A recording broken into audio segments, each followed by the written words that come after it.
Desde hace milenios, un libro singular ha dominado la conciencia de Occidente, erigiéndose como la palabra incuestionable de la divinidad, la Biblia. Se nos ha enseñado que es el compendio completo de la verdad revelada, una guía infalible dictada por lo alto. Sin embargo, bajo la superficie pulida de sus páginas canónicas, yace una verdad incómoda, un eco persistente de otros textos, otros evangelios, otras revelaciones que, por razones cuidadosamente veladas, nunca llegaron a los ojos de la mayoría. Estos son los libros prohibidos, no meros apócrifos académicos, sino susurros de un pasado silenciado, piezas de un rompecabezas teológico que la Iglesia, en su sabiduría o en su conveniencia, decidió excluir del relato oficial. Dale like, suscríbete y comparte. Comencemos.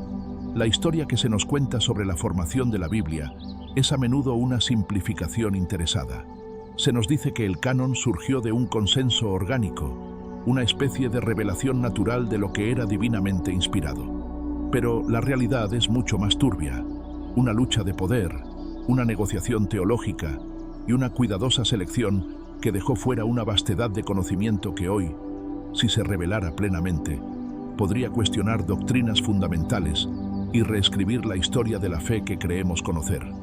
¿Qué era tan peligroso en estos textos como para que los guardianes de la ortodoxia optaran por relegarlos a las sombras, si no al olvido? Esta es la verdadera batalla que ha estado oculta, una lucha por el control de la narrativa divina.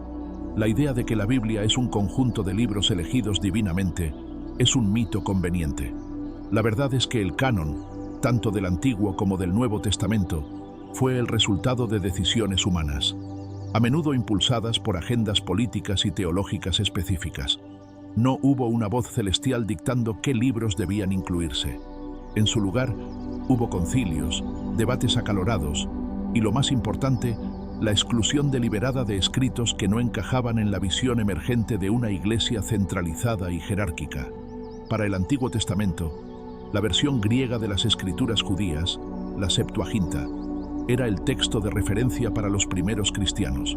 Contenía una serie de libros que hoy llamamos apócrifos, pero que en ese momento eran parte de la rica tradición literaria judía.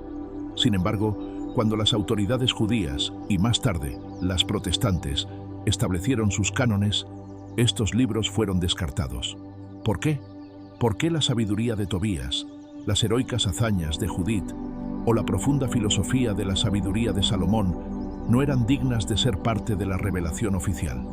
La respuesta es que estos textos, a veces, introducían conceptos o perspectivas que no se alineaban perfectamente con la teología más estricta o que simplemente no convenían a una narrativa de control unificado. Pero la verdadera mano oculta se hace evidente en la formación del Nuevo Testamento.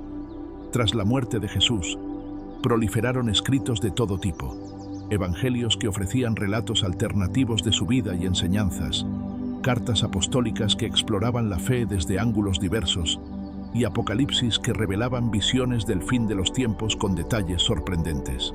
De esta vasta colección, la Iglesia seleccionó solo 27 libros. ¿Con qué criterios? La supuesta apostolicidad o antigüedad eran excusas convenientes.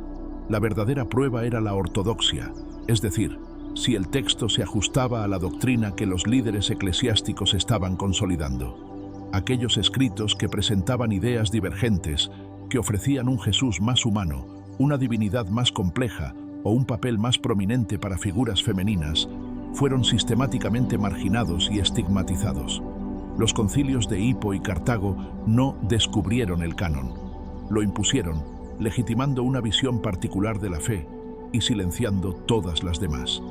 Detrás de la fachada de una Biblia unificada se esconde una rica colección de textos que, por su naturaleza y contenido, fueron considerados una amenaza para el poder y la doctrina de la Iglesia. Los libros apócrifos del Antiguo Testamento, aunque aceptados por católicos y ortodoxos como deuterocanónicos, siguen siendo una curiosidad para muchos protestantes, quienes los ven como un apéndice menor. Pero estos libros contienen sabiduría, historia y profecía que enriquecen la narrativa bíblica de maneras inesperadas. Por ejemplo, Los libros de los Macabeos revelan la lucha judía por la independencia y la fe, historias de heroísmo que muestran una faceta de la intervención divina quizá demasiado guerrera o política para ciertos gustos. El libro de sabiduría de Salomón explora la naturaleza del alma, la inmortalidad y la sabiduría divina de una manera filosófica que roza el platonismo, ideas que la Iglesia más tarde adoptaría, pero sin dar crédito a su origen en estos textos menores.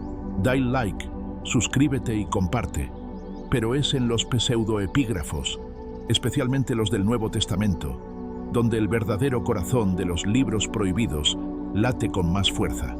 Estos textos, a menudo escritos bajo el nombre de figuras apostólicas para darles autoridad, presentan una imagen de Jesús y de la fe cristiana radicalmente distinta a la que se nos ha inculcado. El libro de Enoc, por ejemplo, no es solo un texto marginal. Es un compendio apocalíptico que describe con detalle la caída de los ángeles, los vigilantes y sus uniones con mujeres humanas, dando origen a gigantes y un linaje maligno. Este relato, que se aparta drásticamente de la breve mención en Génesis 6, fue increíblemente influyente en el pensamiento judío y en la teología de los primeros cristianos, tanto que incluso la epístola de Judas lo cita directamente. Si un texto es citado en la Biblia canónica, ¿por qué el resto de su contenido se considera no inspirado o peligroso? La respuesta es que Enoc desvelaba secretos celestiales y orígenes del mal que quizá eran demasiado complejos o incómodos para la narrativa oficial de la Iglesia. Los evangelios gnósticos, como el de Tomás, el de María Magdalena o el enigmático evangelio de Judas, son quizá los más incendiarios. Descubiertos en el siglo XX, principalmente en Nag Hammadi, estos textos revelaron que el cristianismo primitivo no era un movimiento monolítico, sino un crisol de ideas y creencias. El Evangelio de Tomás presenta a un Jesús que habla en aforismos enigmáticos, revelando un conocimiento secreto, gnosis, para la salvación, no a través de la fe en su sacrificio, sino a través del autoconocimiento y la iluminación interior. El Evangelio de María Magdalena eleva a María Magdalena a un papel central, presentándola como la discípula favorita de Jesús, aquella a quien se le confiaron las enseñanzas más profundas, para la consternación de los discípulos varones. El Evangelio de Judas, por su parte, invierte la narrativa tradicional, presentando a Judas como el discípulo más fiel, quien ayudó a Jesús a liberarse de su cuerpo terrenal. Estos evangelios fueron sistemáticamente suprimidos y estigmatizados como herejías por una iglesia que buscaba consolidar su poder doctrinal y su estructura jerárquica. La visión gnóstica de una salvación basada en el conocimiento individual y la revelación interior, así como el papel de las mujeres en la transmisión de la sabiduría, chocaba frontalmente con una institución que deseaba monopolizar la interpretación divina y el acceso a la verdad. La Iglesia no quiere que sepamos de ellos en el sentido de que los esconda físicamente. De hecho, ahora se encuentran en colecciones académicas, sino que no quiere que su contenido se entienda como una alternativa válida, como una verdad que compita con su propia versión de la historia de Cristo. El verdadero secreto es que hubo otros cristianismos, otras visiones de Jesús, que fueron conscientemente borradas de la memoria colectiva. La narrativa de que estos libros fueron simplemente perdidos o no encajaban es una cortina de humo. La realidad apunta a una decisión consciente y estratégica de la Iglesia primitiva de asegurar la uniformidad doctrinal y establecer una autoridad incontestable. Imagina un mundo donde el Evangelio de Tomás fuera tan prominente como el de Juan, donde la figura de María Magdalena fuera tan central como la de Pedro. Las implicaciones serían enormes. El acceso a la verdad se democratizaría.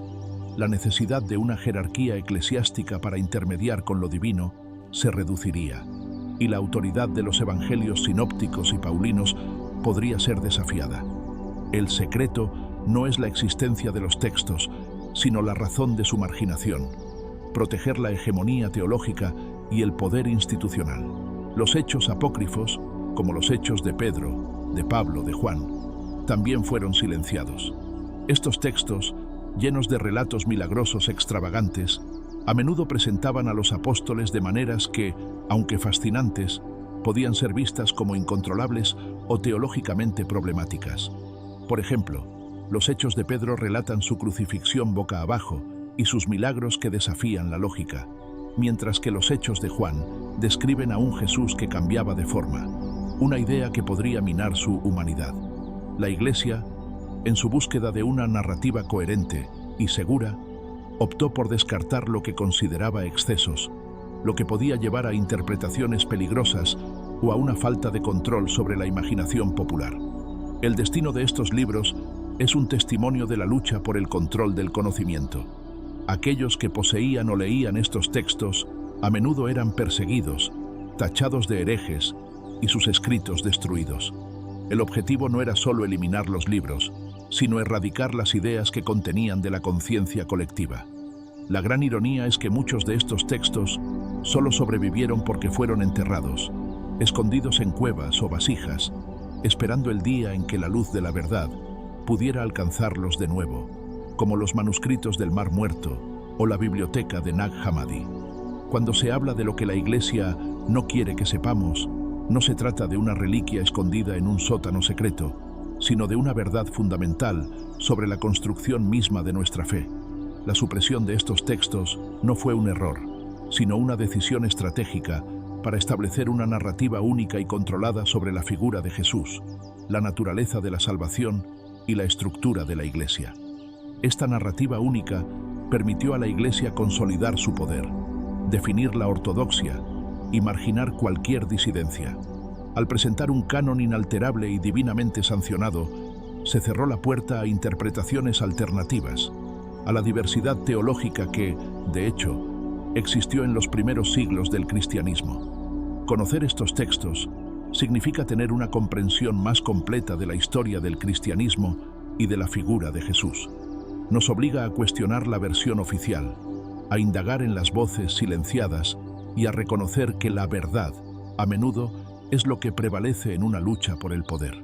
La verdadera riqueza de la sabiduría no reside solo en lo que se canonizó, sino también en las ideas que fueron relegadas a las sombras, en las voces que fueron acalladas y en los caminos que no se transitaron. El secreto no es que los libros existan, sino el por qué se nos ha enseñado a ignorarlos, a verlos como falsos, cuando en realidad son testimonios de una historia de fe mucho más compleja y fascinante de lo que la Iglesia tradicional ha querido que sepamos. Dale like, suscríbete y comparte. Hasta la próxima.